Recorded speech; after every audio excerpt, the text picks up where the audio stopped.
მოკლედ, მეგობრებო, სანამ ვიდეოს დავიწყებ, მინდა რომ ჩემ ჰეითერებს უპასუხო, რომლებიც ტესლას ვიდეოზე გამომიხდნენ და ბრალი დამდეს რომ ვიტყუები და რომ ტესლა სინამდვილეში ეკომეგობრულია. ჩემო ჰეითერებო, ჩემო კარგებო, მე თქვენს სექსუალურ ორიენტაციას ძალიან დიდ პატივს ვცემ. უფრო მეტიც, გეი მეგობარიც კი მყავს, ძმაკაცი. მაგრამ ნამდვილად ვერ ვიტყვი ტესლაზე ან ნებისმიერ ელექტრომობილზე რომ ეკომეგობრულია, იმიტომ რომ არ არის. და ვაფშე მაგარს გეტყვით ახლა რა. თუ გინდათ გავიგოთ რეალურად ელექტრომობილები ეკომეგობრულია თუ არა, დაალაიქეთ ეს ვიდეო, დაწერეთ კომენტარებში რომ გინდათ მაგ ვიდეოს ნახვა და თუ ეს ვიდეო ავა 10,000 ლაიქზე, მე ჩავეძიები დეტალურად, აი გამოვიძიებ ვაფშე ყველაფერს, როგორ იწყობა ელექტრომობილები, მტკიცებულებებით გადავიღებ ვიდეოს და ერთად გამოვარკვიოთ EV ეკომეგობრულია თუ არა. თუ აღმოჩნდება რომ ეკომეგობრულია, ოკეი, თუ აღმოჩნდება რომ არ არის, მე თქვენი ხმა აღარ გავიგო. შევთანხმდით? შევთანხმდით.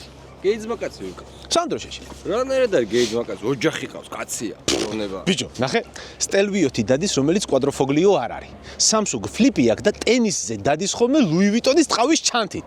და FIFA-ში უგებ. ანუ კაცი რო FIFA-ში წაგებს, გეი არ არის? მაგ სათვალეთ რამდენს ბედავს.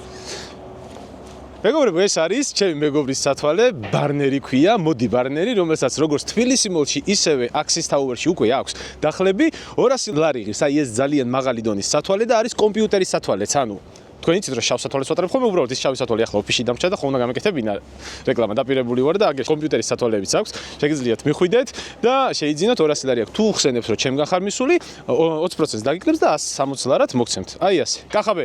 ხო, მართლა, მიდით რა, იმიტომ რომ 100 სათვალეს რო ყიდის, მე რესტორანს კი სრულობს ხოლმე, აბა ფურს არ მიხდის, წილს არ მაძლევს და მაჭმევს ხოლმე პროსტა რა და ზვაკაცია, მაგას ჩემ კეთილგულში ბიჭო, ჩემსას იმენ, აი, ჩემი კომპანიის რეკლამი სადღაც ტრაქში მაქვს ვიდეოს ბოლოში გადატანილი და ამითი, აი, ჩემი ზმაკაცის ვიწყებ, ჭირდება დახმარება და იმიტომ რა, ძალიან კაი ბიჭია, მართლა მაგარი სათვალები. კაი, მოდი ახლა დავიწყოთ მანქანაზე საუბარი, იმიტომ რომ დღეს ძალიან საინტერესო ავტომობილი მყავს მოყვანილი. 1966 წელი, ლეგენდების წელი იყო. დასავლეთში, კერძოდ კი ინგლისში, მუსიკალურმა ბენდმა ბიტლზებმა ერთ-ერთი საუკეთესო ალბომი Revolver-ი გამოუშვეს, რომელიც დღესაც ერთ-ერთი საუკეთესო მუსიკალურ ნაწარმოებადაა აღიარებული. ამერიკაში საავტომობილო ლეგენდა კამარო შექმნეს, რომლის გამოს დღესაც საშუალო სტატისტიკური მამაკაცი თავისი ნებისმიერი ძმაკაცის ტრაქს დატოვებს ზალოგში.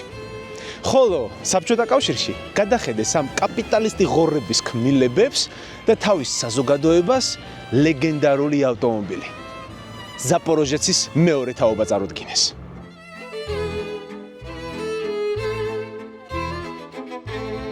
რომლის გადაღებას წესით დომინოს პარკინგზე უნდა დაგვეწყო, მაგრამ არ დაიქოქა და ამიტომ აქ გვიწევს.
რუდგინეს პროტოტიპი. ანუ იდეაში ამ 4 მანქანიდან თითოეული საუკეთესო თვისება აიღეს და შექმნეს ავტომობილი. გამოვიდა მოსკვიჩ 444. იდეაში ყველაფერი მზად იყო რომ წარმოება დაეწყოთ, მაგრამ აქ საბჭოთა კავშირის პრობლემა მიჩინა თავი. არის ასეთი ჭორი, რომ როდესაც ზაპოროჟეცზე მუშაობისას ერთ-ერთმა ინჟინერმა ევროპული ავტომობილის გადაცემათა კოლოფი დაშალა, თვალზე წრემლი მოადგა. რომ არ ვცოდნოდა რომ ეს მანქანის გადაცემათა კოლოფი იყო, ვიფიქრებდი რომ რაიმე საბრძოლო ტექნიკის ნაწილი გახდათო. საქმე იმაშია, რომ საბჭოთა კავშირში ხარისხიანი მატერიალები ჭირდა. 1945 წლის შემდეგ საბჭოთა კავშირი ისევ ომის ეკონომიკაზე იყო, რაც ნიშნავს, რომ ნებისმიერ ხარისხიან მატერიალს ჯერ იყენებდნენ საბრძოლო ტექნიკაში და თუ რაიმე მორჩებოდა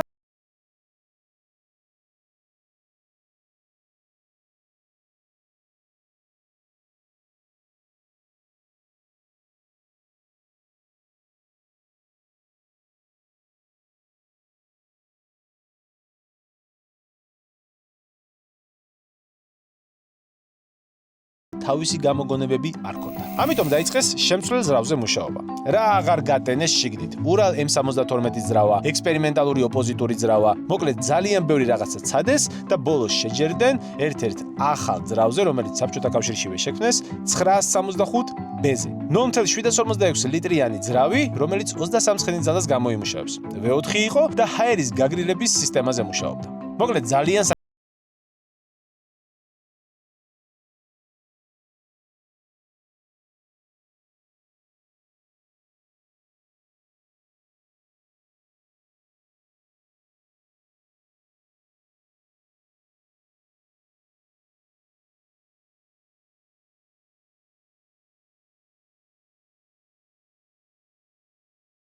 ნიშნავდა დამატებით სამუშაო ადგილებს, მეტ მოსაპარს და ამით რეგიონის გამდიდრებას. მოკლედ, სიამაყით გადაარქვეს სახელი საწარმოს უკრაინელებმა და დაარქვეს ზაზი, ზაპოროჟსკი ავტომობილნი ზავოდ, ანუ ზაპოროჟიის მანქანათმშენებელი ქარხანა.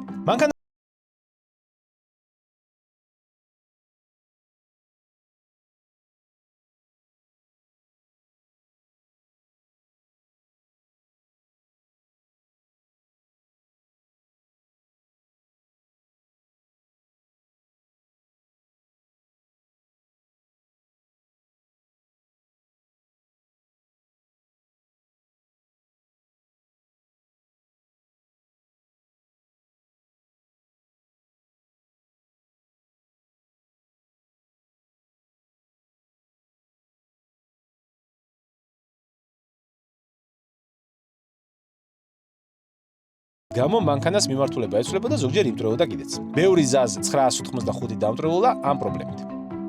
მოკლედ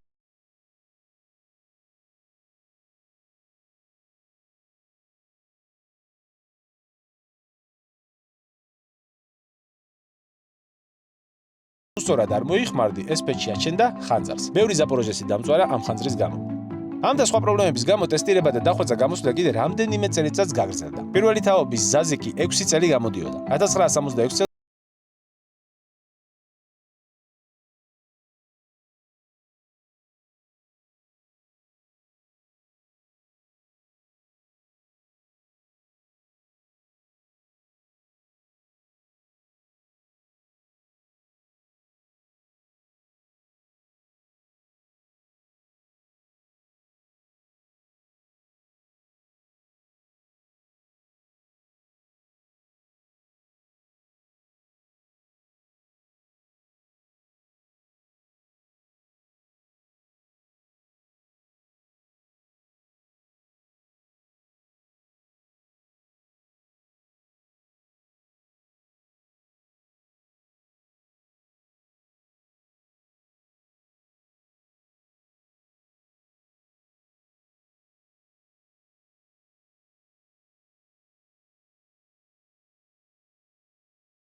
ხადო ამ მანქანის პატრონს ნიკა ლარცულიანს, რომელსაც ძალიან საინტერესო ავტომობილების და მოტოების კოლექცია აქვს. დროდადრო რაღაც ავტომობილებსა და მოტოებს ყიდის, ამიტომ შეგიძლია გადახვიდე მის My Auto გვერდზე და დაათვალიერო. წარმატებებს გისურვებთ.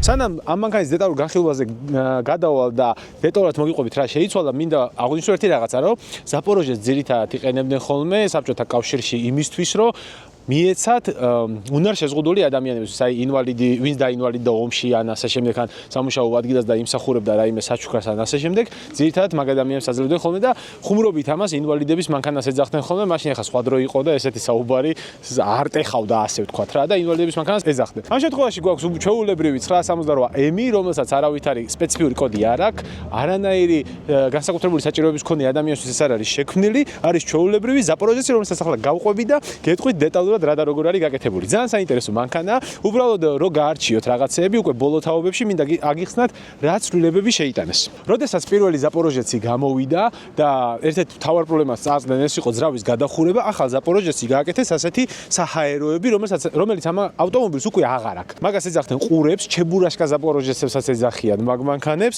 და ეს უკვე აღარ არის ჩებურაშკა ზაპოროჟესი, აქ არის ფარფლები და ეს ფარფლები არის იმიტომ, რომ ჰაერის აღების სისტემა არის მთლიანად შეცვლილი და ამბობენ, რომ ესო ბევრად უფრო ეფექტურია ვიდრე ის ყურებიანი ზაპოროჟეციო. ხა სინამდვილეში ეგ მასე არ არის, მთლად მასეც არ არის, იმიტომ რომ ამან განსაც ქონდა ძრავის გადახურების პრობლემა რა.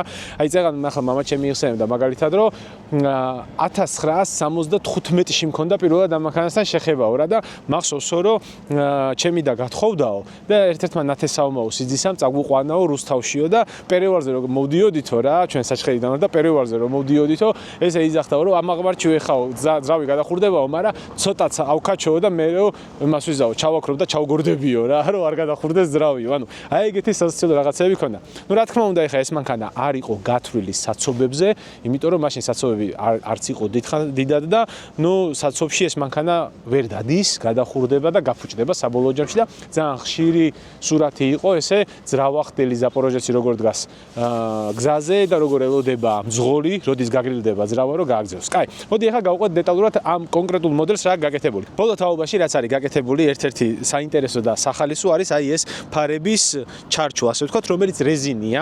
რატო გააკეთეს ეს, რატო გადაწყვეტეს არ ვიცი, მაგრამ ბოლო თაობის ზაპოროჟეცები ამით შეგიძლია იცნოს. სხვათა შორის მიგალკებიც ანუ მოხოვის ციმციმა უკვე სხვანაირია, აქ ქრომია უკვე გამოყენებული, რაც შედარებით უფრო კაი ტიპია, მაგას უსვამენ ხას, მაგრამ ნუ ამის კაი ტიპობა არ გაიშვა რა. ამას ახლა მაგალითად ცოტა ძველი თაობის სარკეები აქვს, ამის მერე კიდე სხვა თაობის სარკეები იყო გამოსული და ნუ რა თქმა უნდა კარის სახელურიც ესე ქრომში. როგორც უკვე გითხარით, ლაყუჩები, ყურებისგან განსხვავებით და უკანა მხარეს არის ერთ-ერთი ყველაზე მნიშვნელოვანი ცვლილება შეტანილი, რაც მე არ მომწონს სიმართლე გითხრა, იმიტომ რომ აქ არის უკვე ოთხკუთხედი ფარები და ამის წინა მოდელს მრგვალი ფარები აქვს და მე ის უფრო მომწონს. ეხლა ვიღაცამ შეიძლება თქვას, როგორ შეიძლება ზაპოროჟეცზე რამე მოგწონდეს, ანუ თავის დროზეც არ ყოფილა ეს მაგარი მანქანა რა, თავის დროზეც ხუმრობების ობიექტი იყო. აი მაგალითად ამბობდნენ, რომ ეს მანქანები რა ძეცკიმირში იყიდება. А где такие машины продаются в детском мире? А тебе только трехтонку подавай. სანამ ვიდეოს გავაგრძელებთ, მინდა შეგახსენოთ, რომ ცხოვრებაში შეიძლება ყველაფერი მოხდეს, მათ შორის ავარიაც. ამან შეიძლება ძალიან დიდი ფინანსური პრობლემები გამოიწვიოს. თვეში რვალარად ამ რისკის დაზღვევა შეგიძლია. შეგიძლია გადახვიდე ქარუ ჯიზე და შეიძინო პასუხისმგებლობის დაზღვევა. თვეში სულ რაღაც 8 ლარი და შეგიძლია მშვიდად იყო. წარმატებებს და მშვიდობიან მგზავრობას გისურვებთ. შეიძლება ითქვას, რომ ავტოსამყაროს ლუი დე ფინესი იყო რა, პატარა სახალისო ტიპაჟი, წარმომადგენელი, რომელიც კი მისით ერთობოდნენ დაცინოდნენ, მაგრამ ყველას მაინც უყვარდა. უყვარდა იმიტომ, რომ ზოგის პირველი ავტომობილი იყო, ზოგის ერთადერთი ავტომობილი იყო, რომელსაც შეწუდა და ასე შემდეგ. კაი, მოდი ახლა კიდე დეტალურად ჩავყვეთ, რა იყო ამ მანქანაში გაკეთებული, იმიტომ რომ ზომების გამო ძალიან ბევრი კრეატიული რაღაცა აქვთ მოფიქრებული. პირველ რიგში რაც მინდა გაჩვენოთ არის როგორ იხდება კაპოტი, ანუ ამ მანქანას კაპოტი უკან აქვს, ძრავსახურავი უკან აქვს და როგორ იხდება რა. ძალიან საინტერესო ადგილას აქვს ეს, აი აქ და რაც კიდევ უფრო სახალისოა, სუფთა საბჭოთა კავშირის წარმომადგენელია რა. ხო დააწვევი, ხო უნდა გამოკაჩო და აი მორგვალებული კი არ აქვს.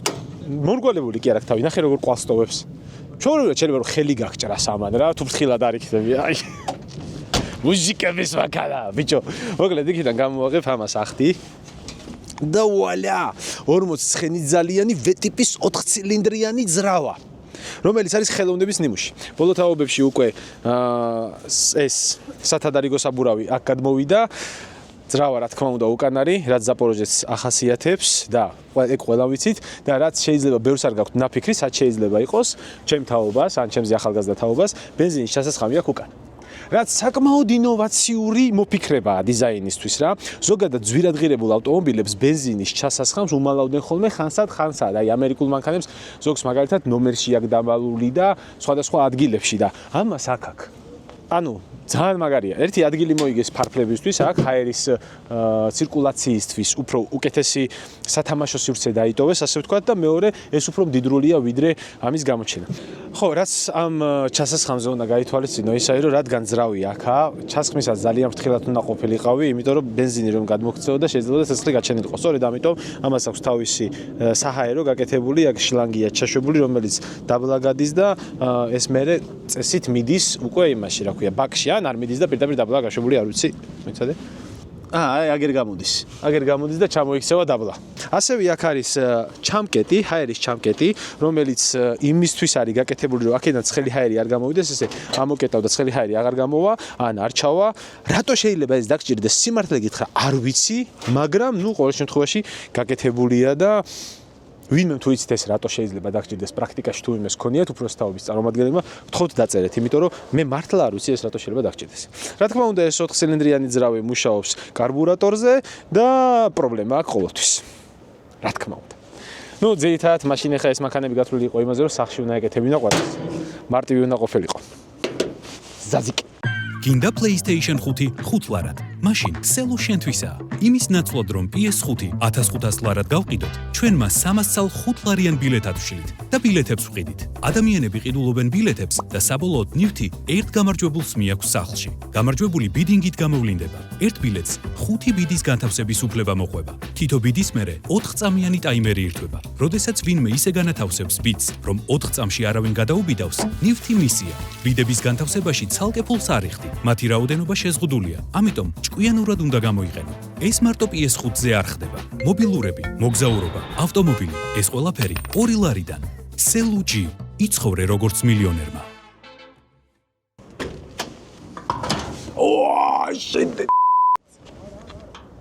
მოკლედ, რადგან უკან საბარგულში, უბრალოდ კაპოტში არ არის ადგილი დარჩენილი, აქ გვაქვს უკვე გადმოტანილი აკუმულატორი, ასევე აქ არის სხვა რაღაცები, რაც გჭირდება, ეხლა ძრავში რაღაცეები ამოვშალეთ და აქ გვაქვს ჩაყრილი და აქვე არის რადიოლა, რომელიც არის ამ ზაზიკებისთვის ერთ-ერთი ყველაზე საინტერესო ინსტრუმენტი, ამას უკვე მოგვიანებით გაჩვენებთ, რატო არის ეს რადიოლა ასეთი რა.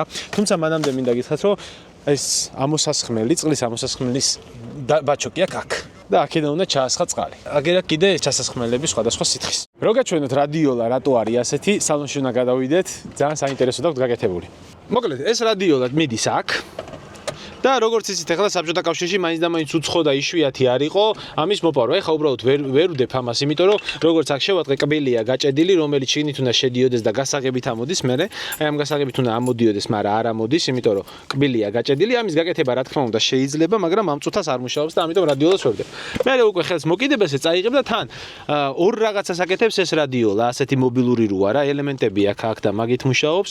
პირველი აკეთებს იმას, რომ მანქანაში ჩვეულებრივი რადიოლა რომლითაც შეგიძლია მუსიკას მოусმინო, აგერ ანტენაც აქვს, აწევ და ჩართავ და რაღაც დაუკრავს და მეორე არის პიკნიკზე თუ წახვალ ოჯახთან ერთად, ამას ესე გადმოიტან, დადებ სადღაცას, ესე წამოწევ, ჩართავ მუსიკას და უსმენ, ანუ მობილურ რადიოლად იყენებ რა. ძალიან მაგარია. ანუ კი შეიძლება ახლა საბჭოთა კავშირი ბევრ ამაში არ მოგწონს და მაგრამ რაღაცას კარგს რო აკეთებენ არ უნდა დაუმალო რა. მართლა მაგარი მოფიქრება. ეს არის სხვადასხვა რადიოლა ავტო 2, რომელიც ერთ-ერთი ყველაზე სასურველი რადიოლა იყო იმ პერიოდში და ზაპოროჟეში იყო. მაგრამ ეს არ მოყვებოდა მანქანას. ცალკე ფიჩერი იყო, ფული უნდა გადაგიხადა, თუ გინდოდათ რომ შენთვის მოეცათ და მაგ შემთხვევაში მოგცემდნენ. კარგი. მოდი ახლა ეს ცოტა ხანი უკან დავასვენოთ. მანამდე მინდა გითხრათ რომ აქ არის საკმაოდ ნორმალური ადგილი, ანუ ვეტევი 0-ზე მეტი ადგილია რა. ახლა შეიძლება გაგეცინოთ, მაგრამ 0-ში უფრო ვერ ვეტეოდი, ვიდრე აქ. აქ რავი, საკაიფოდ ვეტევი რა. ესე ჩვეულებრივად რაღაც საჭე, არც რაღაცა ის, მაგრამ მაგ დისკომფორტი არა მაქვს. ერთადერთი რაც არის აქ დაბლა ფეხებთან, პედელებთან გაქვს სივიწროვე, იმიტომ რომ გამოდის საბურავის არკა და საბურავის არკის გამო ცოტა მარჯვნივ აქვს პედლები და ცოტა ესეზი ხარ რა. მაგრამ ნუ მაშინ იმდენად იაფიღირდა ეს ავტომობილი, რომ ამაზე პრეტენზია არავის არ ექნებოდა. აქ აქვს სანთებელ, ანუ თუ სიგარეტს მოეწეოდი, საფერფლე, ხელთათმანების ყუთი და საათი. სხვათა შორის, როდესაც უკვე ბოლო წლები დადგა საბჭოთა კავშირის და ეკონომიკამ ჩამოგრევა დაიწყო, საათებს აღარ აყოლებდნენ ხოლმე ზაპოროჟეცებს, ამიტომ ეს საათი თუა შეგიძლია ივარაუდო, რომ ბოლო რამდენიმე წლის ზაპოროჟეცი არ არის, ან როგორც მინიმუმ ტორპედო აქვს შეცვლილი. ნუ, სპიდომეტრი, ბენზინის მაჩვენებელი, ტემპერატურის მაჩვენებელი, წყალი ამას საერთოდ არ აქვს და აქედან არის ავარიულები და რა თქმა უნდა დაქოქვა მარცხნიდან, როგორც პორშეს. ფარები ასე ინთება, ამას დააწვი და შემდეგ უკვე ამით შეგიძლია არეგულირო, რომელი ფარი გინდა, ეს არის ვენტილატორის ჩართვა, აქ აქვს ხელის მუხრუჭი, აქ აქვს პაცოსი, გადაცემათა კოლოფის ბერკეტი, 4 სიჩქარიანი გადაცემათა კოლოფი რა თქმა უნდა და მორჩა. ეგ არის და ეგ. ეს იყო პატარა ავტომობილი ოჯახებისთვის, სადაც 4 ადამიანი უნდა დატეულიყო რა. 2 ადამიანი წინ, 2 უკან. ეხლა წინ ადამიანები რო ჩაჯდებიან, მაინც და მაინც გაშლილად და კომფორტულად ვერ იქნებიან, მით უმეტეს თუ ფიზიკურად დიდები არიან, მაგრამ ნუ საბჭოთა კავშირის ყველაზე იაფასიანი ოცნება ეს იყო. სანამ ვიდეოს გავაგრძელებთ, მინდა შეგახსენოთ, რომ ცხოვრებაში შეიძლება ყველაფერი მოხდეს, მათ შორის ავარიაც. ამან შეიძლება ძალიან დიდი ფინანსური პრობლემები გამოიწვიოს. თვეში 8 ლარად ამ რისკის დაზღვევა შეგიძლია. შეგიძლია გადახვიდე ქარუ ჯიზე და შეიძინო პასუხისმგებლობის დაზღვევა. თვეში სულ რაღაც 8 ლარი და შეგიძლია მშვიდად იყო. წარმატებებს და მშვიდობიან მგზავრობას გისურვებთ. ესე იგი, მიუხედავად იმისა, რომ ამ მანქანის ნაწილს კიდევ ველოდები, ეგ არის საბჭოური წარმოება ძმაო. კიდევ ველოდები უნდა მოიტანონ ახლა და ბენზონავში შევცვალოთ, იქნებ დაიქოქოს რა, ვერ ვქოქავ, რა გავაკეთო და ეხლა გადავწყვეტე გავერთო რა. და როგორ გადავწყვეტე გავერთო. მოკლედ, რო უყურებ, რაღაცნაირი პატიოსანი მანქანაა რა და ბავშვობიდან რაც მახსოვს, ეს მანქანა ყოველთვის ყავდა ისეთ ხალხს, რა, წესიერ გაჭირვებულ ხალხს, პატიოსან ხალხს რა და რა გამახსენდა, იცი, აი ფინანსური ინფლუენსერები რო არიან ხოლმე რა, რო გეუბნებიან, რომ აი 10x 10 დღეში და შენ გამდიდრდები და აი ეგ ტიპი ხო არის ვიღაც, აი Mercedes-ეროა მიყუდებული და რაღაც სისულელეებს გებაზრება. აი კიდე მეორე ტიპი ალბათ არის ვიღაცა, რომელიც არის ამაზე მიყუდებული და სწორჩევებს გაძლევს რა. აი დაახლოებით რომ მიხვდე რა გულისხმობ, ეხლა განახებთ რა. იო, მეგობრებო, ეს ორი ტელეფონი და Rolex-ის საათი ჩემით ვიყიდე და სულ რაღაც 21 წლის ვარ. შეიძლება ფიქრობთ რომ 30 წლისავს გავარ, მაგრამ სინამდვილეში არა, 19-ის ვიყავი გუშინ და დღეს უკვე 21-ის ვარ და ძალიან მაგარი Telegram არხი მაქვს, რომელზეც შეგიძლიათ გადახვიდეთ და გამოვყვეთ და მე გასავლით, როგორ გაიათმაგოთ თქვენი ქონება 10 დღეში. აი ასე მეგობრებო, სამუშაო ლუზერებისთვისა, იო. და ეხლა როგორ გააკეთებს იგივეს ზაპოროჟიესზე მიყუდებული ადამიანი რა. ერთ წელიწადში გამდიდრება თუ გინდათ, კოკაინის ბიზნესი უნდა დაიწყოთ. სხვა გზა არ არის. ანუ შანსი არ არის, რომ ლეგალური ბიზნესით ერთ წელიწადში გამდიდრდე. ეგ კი არა, 5-6 წელიწადი ალბათ იმისთვის დაგჭირდება, რომ სტაბილურობას მიაღწიო. ამ 5-6 წელიწადში შენი ახლო მეგობრების 90%-ს დაკარგავ, იმიტომ რომ მაგ 10-დან 9 ადამიანს თუ დაკარგავ, 8 ფულს მოგპარავს და მე-9 რაღაცა ნაბუზრობას გაიკეთებს, იმიტომ რომ შენი შურს. თმები ნაადრევად გაგითეთრდება, ხასიათი გაგიფუჭდება და რამდენიმე წლის მერე აღმოაჩენ, რომ უკვე ყველაფერი მოიბეზრე, ფული კი იშოვე ასე თუ ისე, მაგრამ იმდენიც არა, რამდენიც გინდოდა რომ ყოფილიყო. მაგრამ, ეხა უფრო ახლოს ხარ იმ დიდ მიზნებთან და იცი რომ 10 ტემპს აუჩქარებ რა. ეგ არის. დაახლოებით 10 წლის თავზე უკვე სოლიდური ქონება გექნება და ეს ყველაფერი ისეთი სტაბილური იქნება, რომ ნელ-ნელა ესე დააგროვებ და ძალიან ბევრი რისკის, ბევრი ნერვიულობის და ბევრი წვალების შემდეგ და ბევრი ისეთი რუტინული საქმის კეთების შემდეგ, რომელიც საერთოდ არ არის სახალისო, მიაღწევ იმას, რომ generational wealth შექმნი. აი, ასე მგონია, რომ იზავს ვიღაც ტიპი, რომელიც ამაზეა მიყუდებული რა. აი ეს ხვაობაა რა. აი ეს ვიღაც ტიპი ნაქირავები Mercedes-ით, ნაქირავები Rolex-ით და აქ ტიპი, რომელიც უბრალოდ სწორჩევებს გაძლევს რა. აი დაახლოებით ეგეთი ვაიბი მოდის ამ ორი მანქანიდან.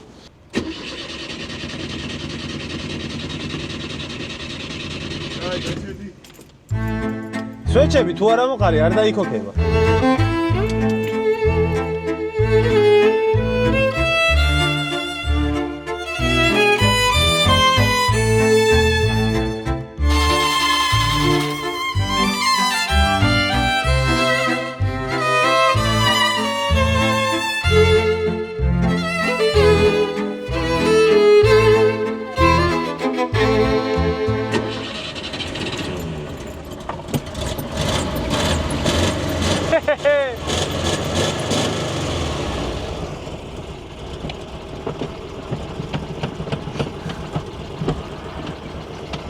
Tak, რა მაგრავუშავს? კაი, ეხა უკვე დავიძრები და მართვაზე მოგიყვებით რაღაცებს.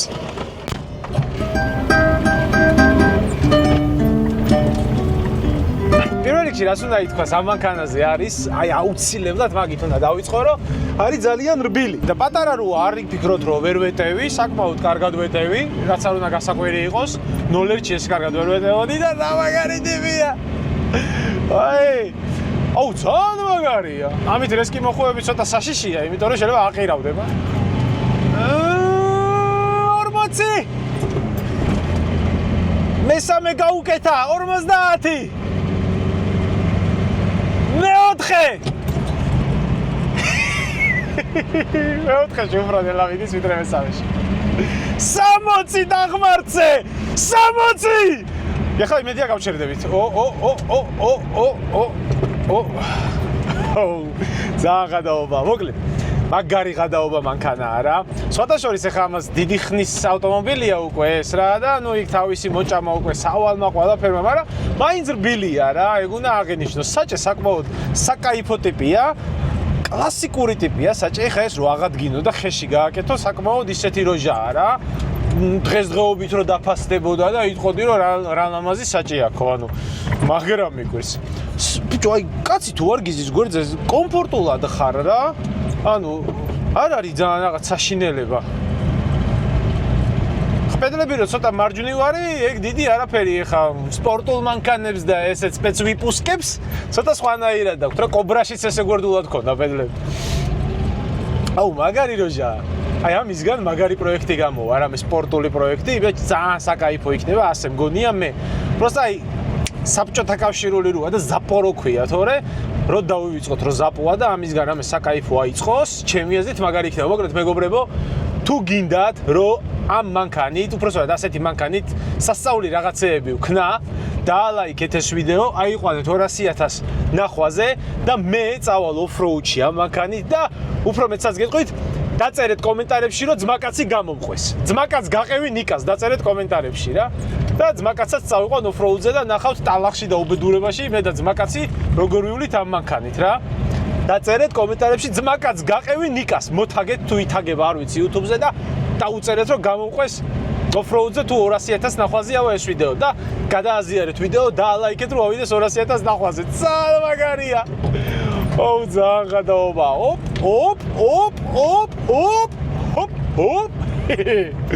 ოუ ძალიან კაია. მაგარ გაერთოვია მანქანით რა, იმენა საკაიფოდ უნდა გააკეთო. აი, რის ძრავი უნდა ჩაიდგას ამაში? ალბათ მოტოციკლეტის? რამე ისეთი ძრავი გვინდა რა, აი გვერდულად რაც ჩაიდგება და მაგარი პროექტი აეწყობა. სპორტული სავარძლები თონსემოთ რა, მხელა ადგილია. აუ არა რა, რაღაცას რომ მოინდომებდნენ ხოლმე საბჭოთა კავშირში. ართლა კარგად აკეთებდნენ რა, ეხლა მაგაცე კარგი რანაირად ვილაპარაკო ახლა რანამუსით, მაგრამ რაღაცას რომ მოინდომებდნენ ხოლმე მართლა კარგად აკეთებდნენ და საჭია ძალიან რბილი. ხედვა ირგვლივ არის სასწაული, ყველაფერი ჩანს იმენა. უკანა მანქანაში ბაგაჟნიკში ვხედავ რაღაცეებს.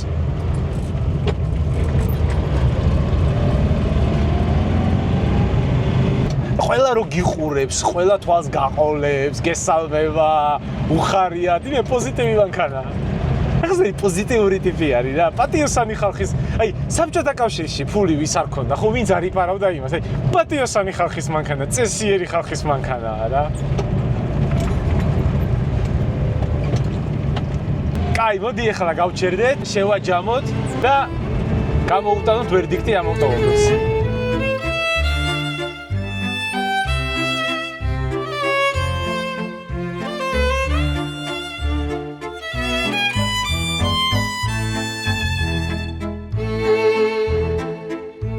სანამ შეფასებაზე გადავალთ, ეხლა ყველამ ვიცოდით, რომ ეს უნდა გვექნა რა. ერთად შევამოწმოთ, ჯერემი კლარქსონი რო ტესტავდა ზაპოროჟეც, ეგ მართლა აქვს თუ არა, თუ იმათ დადგეს რაღაცა რა. ვიცადე. აბა ვნახოთ. აქ არ არის. აქ არ ჩანს არაფერი. ვიცა?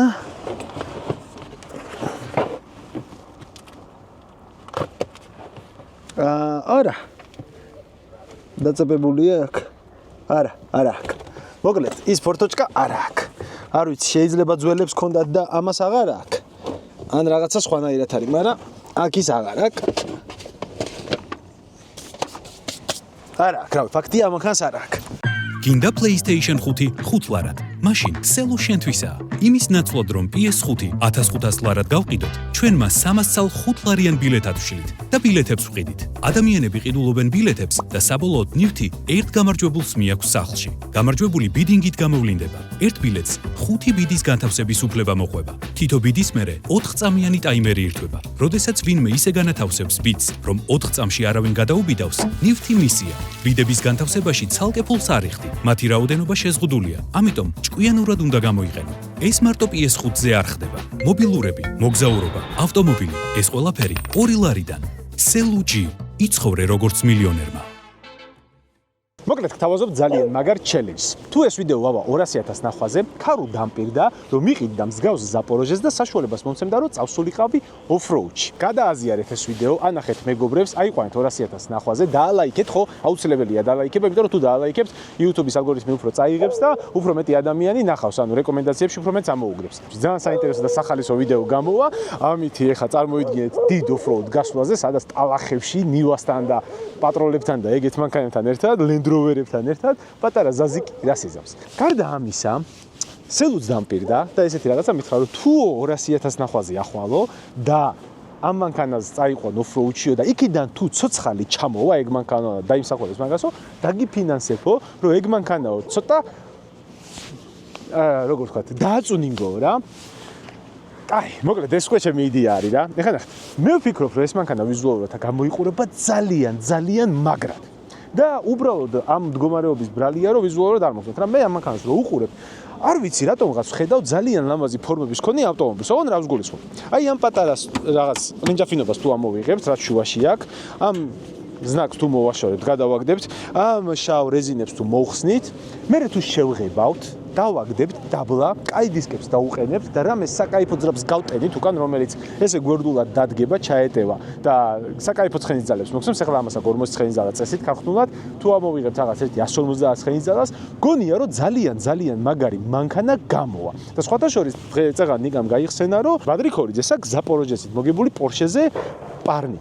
და ძალიან მაგარ მანქანას ავაწყობთ და გავაკეთებთ ამ ზაპოროჟეცის პროექტს. მე არ ვიცი ალბათ ან გავათამაშებთ, ან ვიღაცას პირდაპირ ვაჩუქებთ, ან რაღაც ეგეც გავაკეთებთ. მოკლედ აიყვანეთ 200,000 ნახვაზე ეს ვიდეო, დაალაიქეთ, გადაუზიარეთ მეგობრებს. თუ ეგრე მოხდება, წავალთ ოფროუდში და ოფროუდიდან თუ ცოცხალი ჩამოვა, მე უკვე დავიწყებ მაგ მანქანის აწყობას რა. მადლობა ქარუსელუ, რომ ჩემი ესეთი მეგობრები ხართ, ჩემი პარტნიორები ხართ, ჯიგრები ხართ, თქვენი დაფუძნებელი, მაგრამ მე ვასწავლ, მაგარი კაცია და ჩვენ ახლა მოდი ამ მანქანაზე გავაგზავნოთ. ზაპოროჟეცი, ანუ იგივე ZAZ 968M, რომელიც ჩვენ გადავიღეთ, არის ღარიბი ადამიანების Porsche. და ესე ვიტყვი რა, ესე შევაფასებ. და რატო ეხა? იმი კი აქვს სახელში, მაგრამ ამ მანქანას Porsche-სთან ბევრად უფრო მეტი აქვს საერთო, ვიდრე BMW-სთან. მარცხენა მხრიდან იქოქება როგორც Porsche, უკანა გძრავი როგორც Porsche-ს, უკანა წამყვანია როგორც Porsche და იმართება რაღაცნაირად, აი ეგრე იმართება, სუბუქად იმართება როგორც Porsche რა.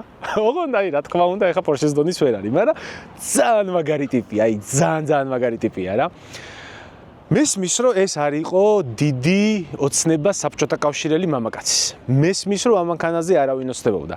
მაგრამ მიუხედავად მაგისა, ეს მანქანა ჩვენი მშობლებს და ჩვენ მშობლებს მაინც ძალიან უყვარდა, იმიტომ რომ ვიღაცისთვის პირველი მანქანა იყო, ვიღაცისთვის ერთადერთი მანქანა იყო, რომელიც შეეძლო ეყიდა, ვიღაცისთვის უბრალოდ საიმედო მეგობარი იყო, მოკლედ ვიღაცეებისთვის და თითქმის ყველასთვის რაღაცას წარმოადგენდა რა.